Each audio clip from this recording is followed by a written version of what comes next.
A minha fala é um pouco complicada porque eu tenho que condensá-la. Então, aí fica um pouco enrolado. Eu tenho que dar primeiro alguns avisos. Primeiro, agradecer ao foco da professora Heloísa, da Crimeia, de todos, e do professor Francisco de Oliveira, porque eles captaram o sentido da organização desse ato com bastante brilho. O conteúdo e a perspectiva desse ato eles captaram, então não vou repetir por aí.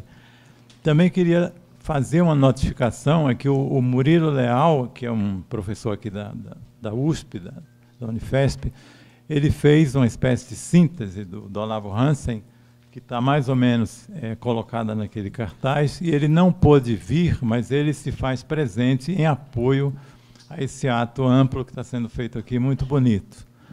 Também queria fazer um comunicado que não deixa de ser uma propaganda, é que vocês, os que depois, os que já leram, não é propaganda, quem puder ler depois, esse livro, essa revista, ela traz algumas teses escritas pela Lerch, que são muito interessantes para entender a mecânica que levou ao golpe de 64, a mecânica de classe. Então, é um dos mais impressionantes que eu já li, é muito bom. Também queria fazer um outro aviso sobre esse livro, porque ele é encantador. Assim, ele te dá uma ideia, novamente, da mecânica de classe, no pós-golpe. Por que a lei de anistia... Quer dizer, eu não vou poder falar, mas esse livro contém uma espécie de aula sobre por que a lei de anistia é esse monstrengo que está aí, por que ela é tão limitada, por que se costurou um acordo por cima para produzir essa aberração. Então, eu recomendo esse livro, é A Classe Operária na Luta contra a Ditadura, porque a minha fala não vai poder dizer o que eu gostaria de dizer e está contido nele. Agora, a minha façanha que eu não vou conseguir, claro, é resumir em 5, 10, sei lá quantos minutos, um recado, que é um recado que é ao vivo, porque quem vos fala vem de uma espécie de túnel do tempo, que eu vou falar, eu não li em livro de história, nós vivemos, por isso é um ato emotivo, porque a companheira e vários outros que passamos por esse túnel, por esse corredor polonês, a gente fala e sente ao mesmo tempo essa desgraça que foi a ditadura brasileira. Então, é façanha, porque como é que eu vou resumir? O que eu queria dizer é eu vou pegar, então, uma pessoa que viveu a ditadura e morreu nela, que é um operário, ele vai servir para mim, na minha rápida fala, uma espécie de lembrete pregado no coração de cada um, porém escrito a sangue, que é o operário Olavo Hansen, químico, que foi da corrente política a qual eu pertencia outrora, e que morreu em 1970. Eu pego um pouco, vou contar rápido um pouco da vida dele para tentar dizer, principalmente os companheiros mais novos, como foi uma época graficamente no formato dele, mas eu vou dizer um pouco mais do que a vida dele. Também eu vou tentar passar uma ideia, por que eu começo e termino com ele, o que tem de simbólico, de programático na vida desse companheiro. Olavo Hansen era um filho de um imigrante pobre, um sapateiro, aqui de um bairro de São Paulo, e ele foi office boy, uma família pobre de vários filhos, e office boy, ele era muito estudioso, o pai encadernava livros, e ao mesmo tempo lia, sem parar, então sempre tinha prejuízo na tarefa dele, mas os filhos aprenderam a ler, e o Hansen, Olavo, ele terminou passando na USP, então ele foi estudante da USP durante 2 anos, de engenharia, e em seguida voltou para a vida dele numa fábrica. Quer dizer, família pobre, ele voltou para uma fábrica para a militância política. Ele volta e ele vai ser pego pela ditadura no 1º de maio de 1970, hoje ele faria 70 e poucos anos, distribuindo um panfleto chamando a organização dos operários pela base. 70 é o auge dos anos de chumbo. Então ele vai ser pego distribuindo volante e também o jornal Frente Operária, que era o jornal da corrente dele, trotskista, Quarto Internacional, a maneira do que era aquilo naquele momento. Eu vou chamar a atenção para o que vai acontecer depois. Naquele momento, eu era estudante da UNB, 2º ano de medicina. Naquele mesmo momento, havia uma greve na UNB, no restaurante da UNB, que eu liderava com mais 4. E ele estava sendo preso no 1º de maio. A greve foi um pouco depois. Naquele momento que ele é pego com mais 18 companheiros, Olavo Hansen, ele vai para uma delegacia aqui no pátio do colégio, em seguida vem para o Tobias de Aguiar, o horror, e depois vai para o DOI-CODE, para o OBAN, que é o horror inimaginável para todas as cabeças juntas aqui. Que aí é onde eles trituravam homens e mulheres que defendiam sonhos, que defendiam tudo que nós defendemos hoje. Ele é levado no dia 1º de maio, de tarde, jogado com mais 18, é espancado, mas quando ele entra, isso eu já vou chamar a atenção para o que é a minha mensagem. Quando ele entra, já o animal que pega, ele já diz, esse se separa. Esse é um tratamento especial. Então, os outros animais pulam e no meio tem de tudo, né? Delegado, coronel, médico, são de gente assim, e aí torturam ele durante 6 horas, pancada, até destruir o rim do companheiro, jogam na cela, os 17 pulam, berram, batem os garfos para que atendam que ele vai morrer na cela, porque ele está em coma, levam ele para o hospital militar, aí no Ipiranga, não sei onde era, e aí ele morre. Jogam num terreno baldio, injetam parationa na veia, um inseticida orgânico fosforado, e jogam e dizem lá no laudo que ele se matou, ingerindo inseticida. Era da fábrica química, coitado, ficou contrariado com a prisão e se matou. Na UNB, alguns dias depois na UNB, no restaurante que nós fazíamos greve, pregamos o atestado de óbito dele em tudo que foi parede, fizemos uma mobilização intensa, mas onde a primeira coisa que eu quero chamar a atenção, Olavo Hansen, foi preso com mais 17 companheiros, 18 por aí, dos quais 10 eram da organização, da Quarta Internacional dele.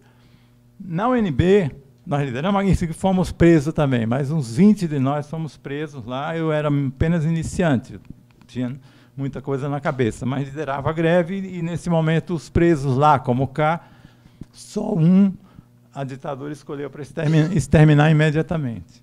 Então, primeiro lembrete, Olavo Hansen vai ser os estertores de um movimento estudantil e operário, estudantil na UNB, operário aqui, fazendo o 1º de maio operário, uma frente sindical, fazendo o primeiro operário paralelo, que seria independente, mais de classe, tudo bem.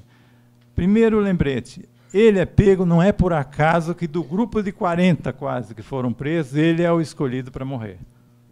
Então, aí eu quero remeter a discussão para o golpe de 64 também. O golpe de 64, o Brandão deu uma alfinetada, ele foi organizado para deter fundamentalmente e preferencialmente a possibilidade de ação independente da classe operária. O Olavo Hansen vai estar naquela ponta como o último não, mas como um dos últimos momentos em que ainda havia movimento de massa durante os anos de chumbo.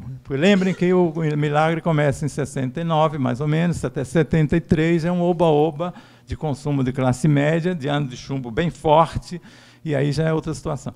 Então, em 64, o golpe veio num momento em que a classe operária dava sinais de que podia avançar mais alguns palmos, podia ser sujeito, não necessariamente triunfar naquele momento, mas podia ser sujeito contando com um ambiente revolucionário que era a decomposição séria do Exército Brasileiro, com os fuzileiros navais se distanciando e chamando o comando dos trabalhadores a apoiarem eles, fuzileiros navais, com elementos de guerra camponesa no interior do Brasil. Então havia uma situação muito perigosa para a burguesia, e a senha para o golpe é exatamente na hora que os marinheiros partem para buscar apoio operário para fazer alguma coisa. O golpe vem, portanto, visando como alvo preferencial a classe operária não pode se articular com soldados que estão fraturando o exército e nem com elementos de guerra camponesa, porque aí é uma revolução mesmo, clássica. Então o golpe tem essa face sinistra. Eu diria que quando, depois, a classe operária se levanta de novo em 68, aí vem o golpe dentro do golpe. Aí a ditadura endurece de vez, porque era ali o momento que a classe operária novamente levanta a cabeça em Contagem, novamente levanta a cabeça aqui em São Paulo, em Osasco. Aí, fazendo uma aliança com os estudantes, arma-se uma aliança operário-camponesa no Brasil em 68. Começa elementos desse risco de novo para a burguesia. Eles golpeiam dentro do golpe. Aí fazem a ditadura de chumbo de vez e Olavo Hansen vai ser esse elemento simbólico que continuou tentando, nesse caso dele, organizar uma oposição metalúrgica, organizar comissões de fábrica, e quando ele é preso, a primeira vez que ele passa 5 meses preso, em 64, ele é preso, ele foi 5 vezes preso e na última mataram. distribuindo um volante chamando a escala móvel de horas de trabalho e comissões de fábrica, organizar uma oposição para derrotar a burocracia sindical que, com o golpe de 64, tomou o controle dos sindicatos, intervencionista.